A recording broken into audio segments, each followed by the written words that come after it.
Welcome to the Great Detectives of Old Time Radio from Boise, Idaho. This is your host, Adam Graham. If you have a comment, email it to me, box13@greatdetectives.net.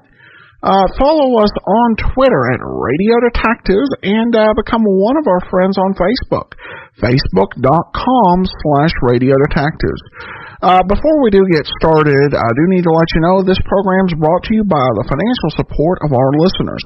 And I especially want to thank Andrew, Albert, and Steve so much for the support. We'll send along access to the premium site, and you can support the show at support.greatdetectives.net, or we can also send in a email address at your request. All right, well, now it's time for today's episode of The Adventures of Philip Marlowe. Original air date March 19th, 1949, and the title is The Dancing Hands. They were born at the same hour on the same day of the same parents, and they were identical in beauty and talent. Only one was deadly, but the other was not, and I couldn't tell which was which until I found a green purse, a fresh corpse, and a pair of dancing hands. From the pen of Raymond Chandler, outstanding author of crime fiction, comes his most famous character as CBS presents The Adventures of Philip Marlowe.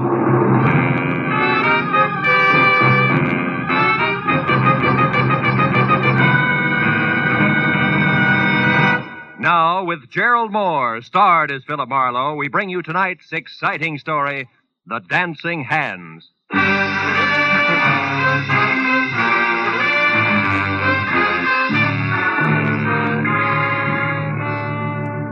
The telegram I found stuck in the mail slot when I got back to my office after a long and roundabout day read. Enclosed, find a $50 money order. I want you to investigate a man. A table is reserved for you at the Saddle Club where I work. Come in time for the second show at 11, important. It was signed Beth Tyler. So at 11:15, with $50 worth of inspiration behind me, I drove over the Cahuenga Freeway and out Ventura to the Saddle Club, which pretended to be Old English by showing its beams through a flagstone facade. I went in the carefully rough-hewn oak door, and even before my eyes became adjusted to the cozy lack of candle power inside, Neil Redmond, owner and operator of the place, glided toward me, sporting his genial host smile, which tonight was even more forced than usual. How are you, Marlowe? It's been a long time. Business a pleasure, Phil. It's always a pleasure to come to the Saddle Club, Neil. I've even got a reservation. You know my food better than that, Marlowe. Uh-huh. Just don't let it get rough, will you? Come on, I'll find your table out front. I want you to see this show. A pair of twins in a twin piano act that's sensational. Yeah? Edie and Beth Tyler. Oh, here, how's this? Fine. Incidentally, Edie will be the one on the left. Well, if they're twins, what's the difference? Plenty. Edie may be Mrs. Redmond one of these days. Oh. Redmond, but you are wanted on the phone, sir. Get the number, George, and I'll call back. This gentleman said you would talk to him, sir. It is Mr. Paul Cedar. All set. Oh, yeah. Excuse me, Marlowe. This is important. I better take it. Redmond reacted to the name Cedar like a punch in the nose. But I figured that was none of my business, which was more than I could say for a flabby, dull-faced character at the next table, who followed the nightclub owner all the way out of the room with a pair of watery red eyes, which he deliberately avoided turning in my direction. But at that point, an MC stepped out on the stage, and so I stopped worrying about Flabby in favor of a first look at my client. The Saddle Club is proud to present its second show of the evening, featuring the incomparable piano stylist Edie and Beth in Dancing Hands. Here they are, ladies and gentlemen. Bring them out. The curtains parted on a stage set with an oversized full-length mirror which reflected a grand piano, a black vase of yellow flowers, and a tall brunette with a wry, crisp waistline, who touched up a piled-high hairdo, put on a pair of long black gloves, checked her hemline, and sat down at the piano. And she ran through an involved arpeggio while her reflection in the mirror looked on in admiration. It was an old but cute routine, and the illusion was perfect because the Tyler twins were practically identical. I took another look at Flabby, whose face was pushed up in a nasty leer. He stood up, dropped his cigarette into his drink, and tossed a crumpled bill down on the table, just as the lights went out for the trick part of the act. On the dark stage, two pairs of purple hands danced over two glowing silver keyboards, which would have been good except that the pair of hands on the right, which belonged to Beth, suddenly stopped in midair and hit blue notes like a 9-year-old at her first recital. When the lights came up again, my client's face was as white as Middle Sea, and the flabby character, oozing a victorious smile, was on his way to the door. Well, they wrapped it up fast after that, and Beth ran into the wings, leaving Edie to take the bow alone. The band took over in a hurry and brought things down to normal. So as couples moved down to the dance floor and George the waiter headed for my table, I sat back and waited for that message from my client. Here you are, sir. Compliments of the house. Oh, thanks. Any message with this? No, sir. Just that Mr. Redman had to leave. Oh, thanks, George. I sipped the double scotch and wondered if I should take the initiative and contact my client. When the message I'd been waiting for came, good and loud, I jumped up, shoved my way through the gaping dancers to the dressing room hallway behind the stage. A gang of club personnel was bunched in front of a door, obviously locked, labeled Edie and Beth Tyler. Hey, it was one of the twins, wasn't it? Hey, what's the matter? It's one of the twins. She screamed. We got to get in. That door's locked. Break it down. But Get out of the way. It's Edie. It's Edie. All right, now, wait a minute. Hold it. She's all right. Clear out and give her a chance. Come on. Outside, everybody. Beat it. That means you two. Come on. Out. Here, Miss Tyler, take it easy. You're all right now. Come on, sit down. Tell me what happened. I don't know for sure. I was worried about Beth. I came back and didn't see her anywhere. Then I heard a noise in here. It was dark. I came in and someone grabbed me. A man? Yes. I don't know who it was. Mm-hmm. I screamed. He knocked me down. Then locked the door. Got out through the window there. Who are you? Oh, I'm Philip Marlowe, a private detective.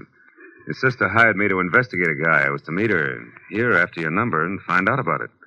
Any idea what's up? No, I can't imagine. But, gee, Beth has been terribly upset ever since last night. Oh? What happened last night? Well, for one thing, my purse was stolen. Mm-hmm. But I don't see why that should upset her. Gee, there was nothing in it but $12 and my makeup stuff. Where's Beth now, do you know? No, I haven't seen her since she ran off the stage. I'm not even sure she came in here. No, she was here, all right. She dropped one of her gloves. You're still wearing both of yours. Where do you girls live? Maybe she went home. Well, Beth has a cottage out on Hazeltine. 4179. You don't live together? How come?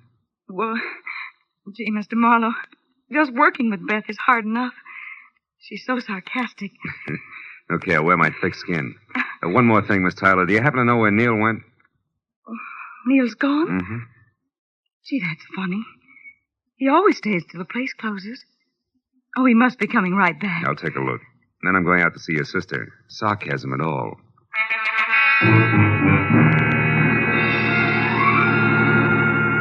I spent 10 minutes questioning the help on the whereabouts of the boss and got nothing but double talk for answers. So since I was still carrying Beth's glove around with me, I dropped it in my pocket and went outside to my car. I'd opened the door and slid far enough under the wheel so I couldn't back out before I realized that the dough-faced Flab was already there on the seat. His right hand wrapped around something blunt and menacing in his sloppy jacket pocket. You better come on in. What are you doing in my car, blubber boy? Don't get sassy now, mister. And the name is Sippy. That's no improvement, and that's no answer. All right. I saw you inside making with the big talk, so I says to myself, he's an interested party. I should look him up. Maybe we can do business together. All right, stay over there. What kind of business? I'm particular about the gutters I crawl in. It has to do with the twins inside there. You can get in touch with me later for further details. I got an angle, mister. You'll see when I leave. Yeah? When you tried to work that angle, you got to the wrong twin in the dressing room. Do you know that? I don't know what you're talking about. Mm-hmm. Okay, Sippy, where can I reach you? You'll find out if you really know what's up. Don't try to follow me, though. I'll be seeing you. When Sippy slid out of the car and beat it, I made one move after him and then stopped cold. Because lying on the seat where he'd been sitting was a green leather handbag with the name Edie etched on it. I snapped it open. It had been stripped of everything but the scent of Amia and the smudged slip of paper that read, Number 9 Arrow Motel, Lancashire Boulevard. So that was Sippy's address, and he had the stolen purse. But the why of all the commotion over 12 missing bucks was still the number one question mark. And I figured the best place for an answer to it was at Beth Tyler's. So I drove out to Hazeltine. But even before I stopped at number 4179, I heard the piano. I walked to the door and stood there a moment listening.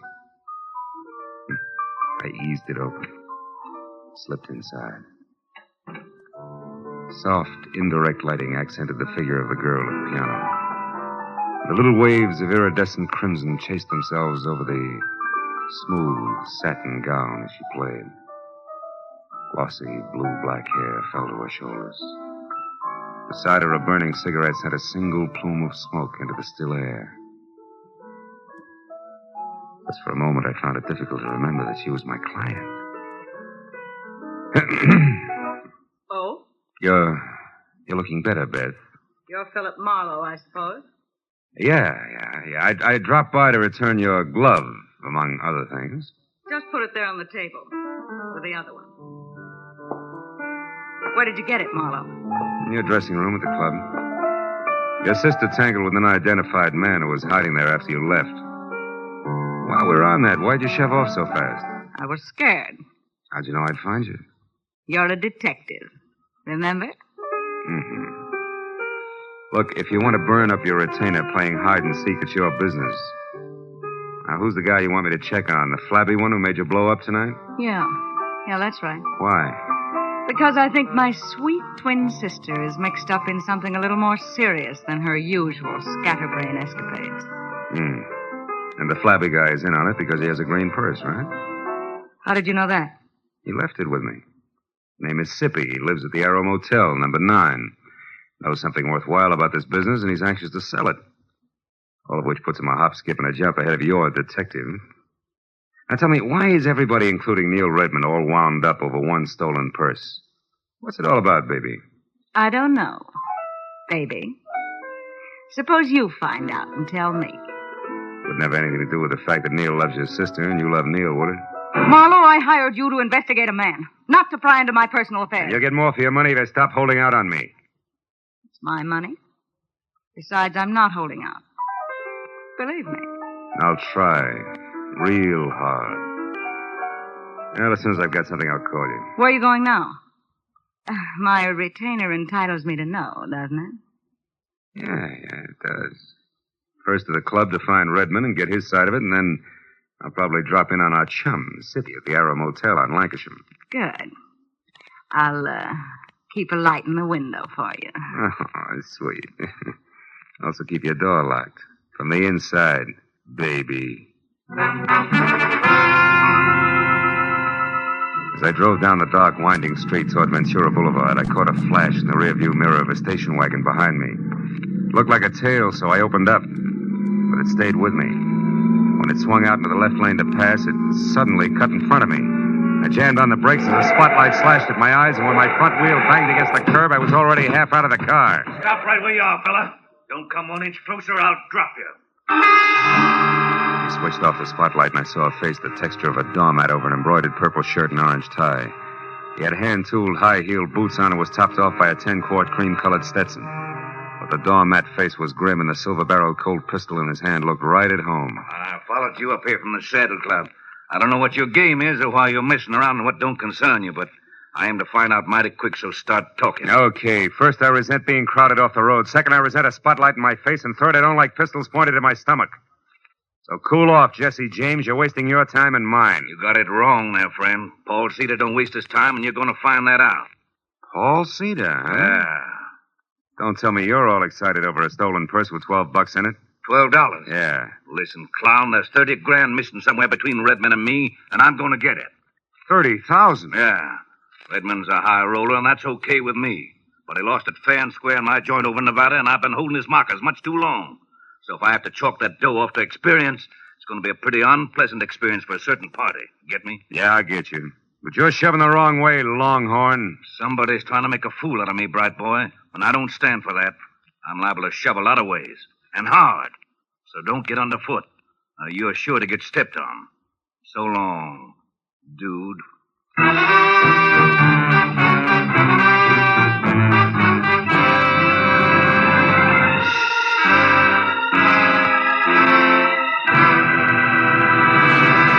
In In just a moment, we'll return to the second act of The Adventures of Philip Marlowe. But first, tomorrow marks the anniversary of an important event in American history, the signing of the first peace treaty between the Indians and the Plymouth colonists. In commemoration of these events, CBS's Sunday night stars, Amos and Andy, will be found with a kingfish burying the hatchet deeper than ever in their hopes and dreams. And CBS's own Jack Benny will be back again tomorrow with his special guest, Van Johnson. Invite some friends over. Sit back and enjoy the Jack Benny program. You can hear Amos and Andy every Sunday on most of these same CBS network stations, and Jack Benny over them all. Now, with our star, Gerald Moore, we return to the second act of Philip Marlowe and tonight's story, The Dancing Hands.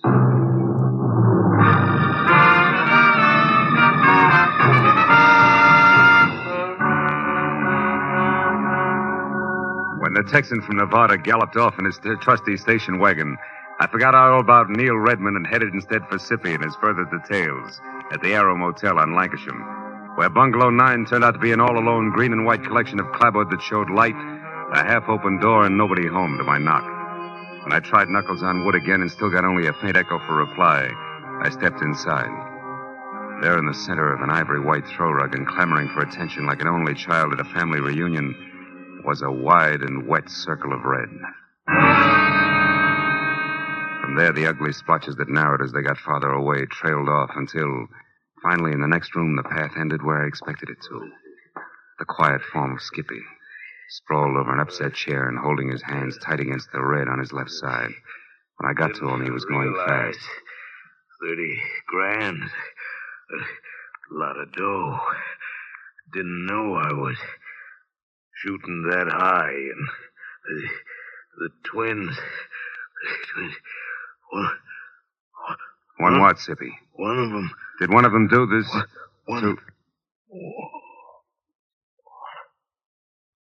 He's dead, isn't he, Marlowe? Yeah. Yeah, Redmond, he's very dead. Oh, no, Marlowe. I only found him a few seconds before you did. Yeah, and the rest of that run, you heard someone coming, you didn't want to be seen, so you ducked back out of sight, huh? I don't buy it, Redmond, because for one thing, it's too pat. For another, how do you explain being here in the first place? Come on, fast. Okay, I'm here because I'm in a nasty jam. Like what? Like $30,000 I've got to pay in the next hour to a guy named Paul Cedar who's running out of patience in a hurry, believe me. About that I do.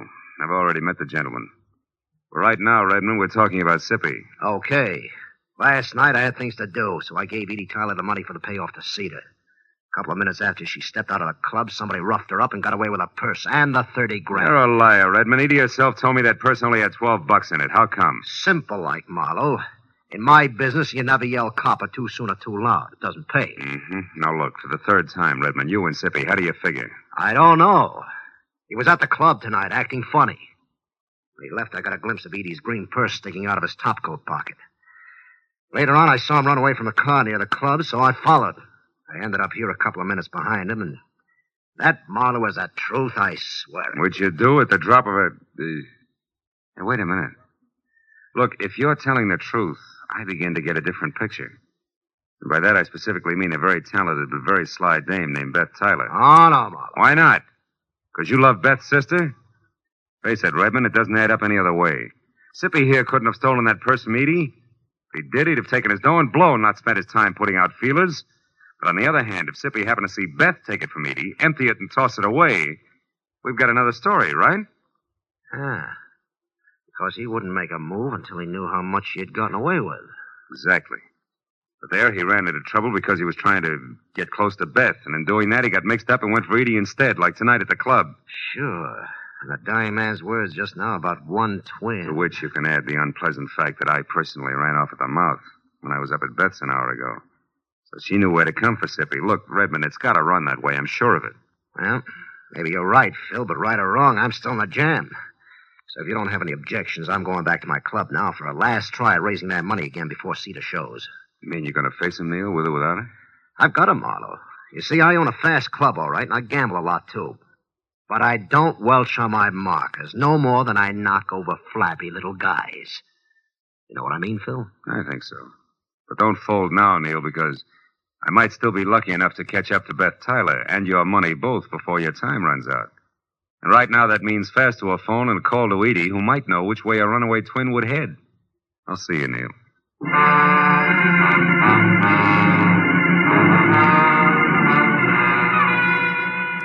nearest phone was at an all-night mobile gas station a block away. As I dialed Edie's number, a thought hit me. Maybe Beth wouldn't head anywhere. Maybe she'd just stick around. Hello? Edie, this is Marlowe. Seen anything of Beth? No, I haven't. But why? What is it, Marlowe? Well, from where I stand, two things. First, your sister has the $30,012 that was in your purse last night. Oh? And second, she's just about it for a sloppy around the edges murder. Oh. Now, look, have you any idea where Beth would head if she had to get out of town in a hurry? No, I don't, Marlowe. Oh, well, maybe somebody up around her place does. I'll call you later. Marlowe, wait. Are you sold on this? I mean, about the things you said Beth did? Just about, Edie. But for your sake, let's hope I'm wrong. All the way, honey. Goodbye.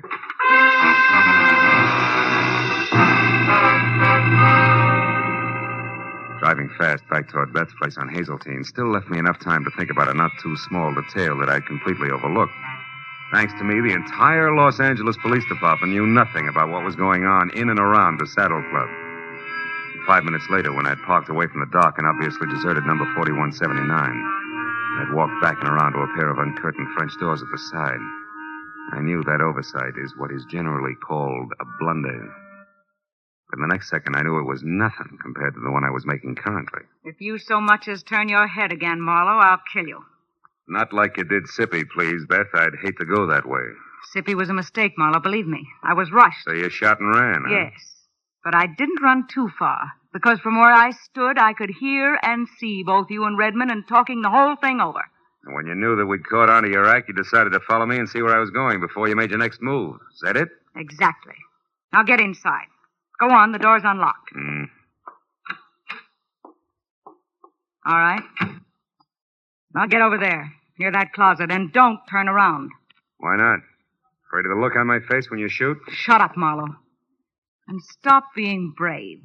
Because unless I have to, I'm not going to kill you. After all, you've already served your purpose. Which I presume was getting mixed up in this mess just long enough to find out about Sippy for you. You presume correctly. Mm-hmm. Also, you talk too much. Now open that closet and get inside. All right. Go on. As you say. But first, baby, one question. Did you do all this for the 30 grand alone? Or does it tie in with Neil Redmond and the way he feels about your sister Edie? It's a little bit of each, Marlowe. But as I said, you talk too much. So get in there and shut up.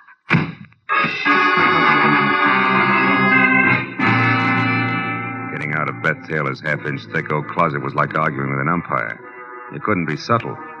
So 20 tiring minutes went by, and the heels on both my feet were numb before the paneling finally gave in, and I was out and over to the telephone to put in a call to the police. It should have been made a long time ago. But then, even as I was halfway through dialing the numbers, I saw something on an end table nearby that made me slowly change my mind. It was the 2 black gloves that Beth wore in the Dancing Hands act.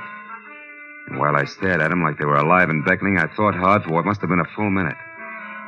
And then suddenly I knew that my next stop had to be the Saddle Club.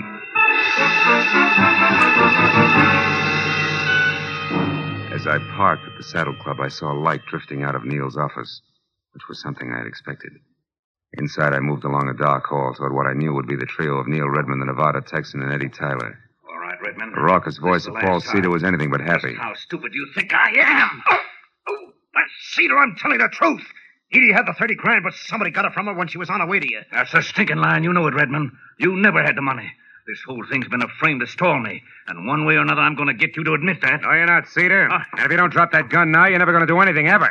Come on, let it go. All right. Now sit down and shut up and listen hard, because Redmond's telling you the truth. What? Marlowe, you know where the money is? That's right. And I also know who took it. Less than an hour ago, a little after I called you, Edie, Beth caught up to me and confessed the whole shebang, exactly as we figured it, Neil. You mean she admitted getting the money from Edie and using you to locate Sippy? That's right. But there's only one drawback to everything she admitted. None of it's true. What do you mean, Marlowe? I mean, Cedar, that Beth Tyler didn't steal your money from Edie here any more than she killed Sippy. I also mean that as far as I can tell, Beth Tyler was nothing more than a girl who played the piano and got upset when a stranger named Sippy started to bother her. And I never saw the real Beth Tyler after she ran away from a piano in the club tonight. That she's dead and that you, Edie, have been posing as Beth all night because, 1, You yourself stole Neil's money, and you murdered your sister as well. No! Yes, Edie, come on, admit it. It's true. No, it isn't. I guess it is at that, Marlowe. And Beth's body? In our dressing room. In the closet. I didn't want to kill her. But she found out that I had only pretended to be robbed when there was no one around. That Sippy had seen me scream and get rid of the purse myself. Sippy, who was only trying to muscle in on a deal, went to her by mistake, huh? Yes. That's how she knew what I'd done.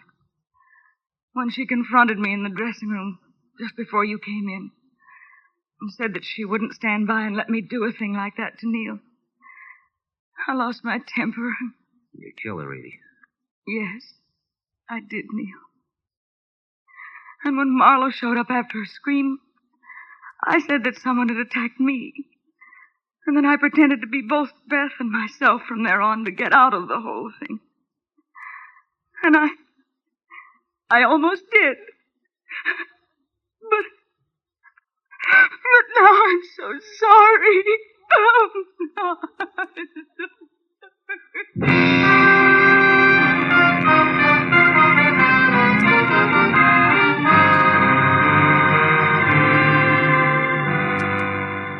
A couple of bad hours went by before the police had everybody's story, and Paul Cedar and the 30,000 was gone for Nevada, and Edie was gone for good. That left just Neil Redmond and me alone and standing near the main bar in the club. Neil was doing his best to stay all in one piece. Well, Marlowe, it's been a tough night for you, hasn't it? Yeah, but a tough one for you, Neil. What with Cedar and the money and... The girls, Marlowe? Yeah. At least it came out right before the cowboy got too tough, thanks to you. So tell me, Phil, how'd you know that Beth was dead and that Edie was both people all along? That was a couple of gloves, Neil, the ones they wore in their Dancing Hands act. You see, when I first met Edie in the dressing room, she was wearing hers, and one of Beth's was on the floor. Hey, pour me one, will you? Yeah. Okay. I took it, and later when I met what I thought was Beth, I returned it, and she put it with what we both thought was its mate. Yeah. Thanks. But a little while ago, when I got close to the gloves again, I saw that couldn't be, that they were both for the left hand, Neil. Ah. Then when Edie went to Beth's place to pass herself off as her sister, who she had already killed, she was smart enough to know that she should have only one glove around. Yeah, but not smart enough to think about which glove it should be. From there I worked backwards. Until you got to the three of us at the club and tried what you knew might be the right answer. Mm-hmm. Well, you were right, Phil, all the way. Yeah, but I was still gambling. If I had been wrong, Neil, I was giving the real Beth a long head start. It's always that way when you gamble, Phil. I know. Sometimes you pick right, sometimes wrong. Cards, dice. Even with twins. Good night, fella.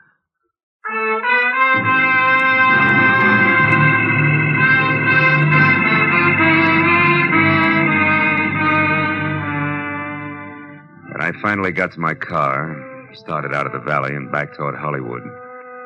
It was better than 8 o'clock in the morning. And here and there as I drove, I saw people who I'd never heard of and who'd never heard of me, stumbling outside after their morning papers.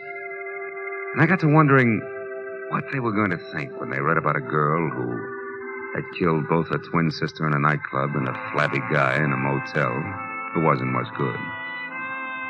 Oh, well, it was hard to say. And for myself, I was too tired to think.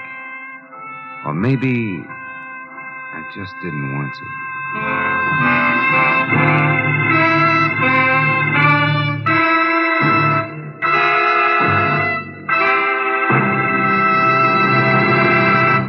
The Adventures of Philip Marlowe, created by Raymond Chandler, star Gerald Moore, and are produced and directed by Norman MacDonald.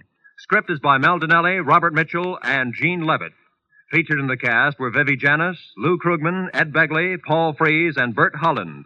The special music is by Richard O'Runt. Be sure and be with us again next week when Philip Marlowe says... When it started, it was simple. Just a lawsuit for damages. But before it was over, it was far from simple, and the damages were murder. All because of a red-headed woman, a ghostwriter with ambition and a match that burned with a bright green flame.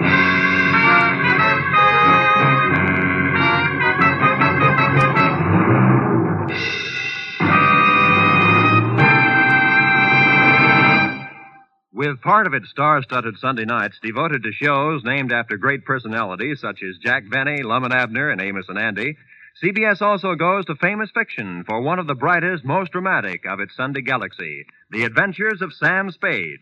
Created by the master hand of Dashiell Hammett, Sam Spade cuts a new and deadly caper with mystery, murder, and adventure on most of these same CBS network stations every Sunday. Join him tomorrow night. This is Roy Rowan speaking. Now, stay tuned for Gangbusters, which follows immediately over most of these same CBS stations. This is CBS, the Columbia Broadcasting System.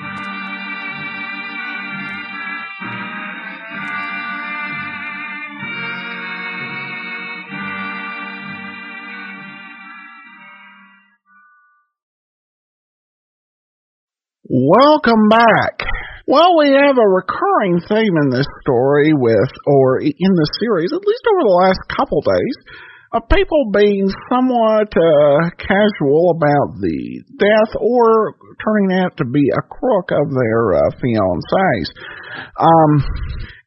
And I guess in both cases, you might be able to chalk it up a bit to not being particularly emotive around other people, particularly those you don't know well.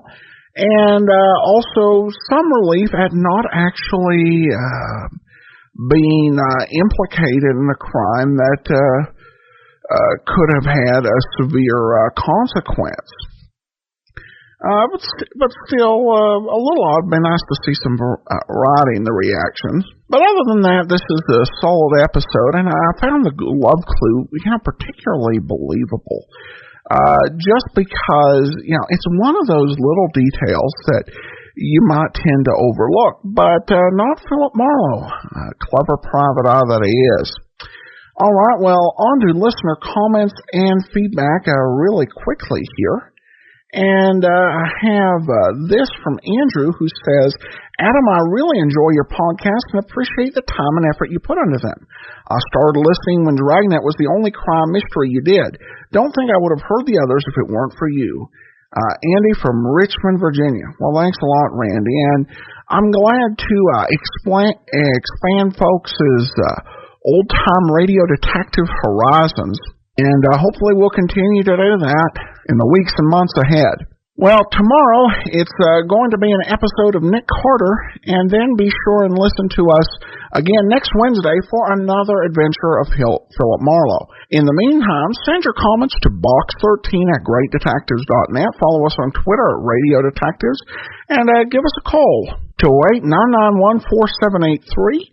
But from Boise, Idaho, this is your host, Adam Graham, signing off.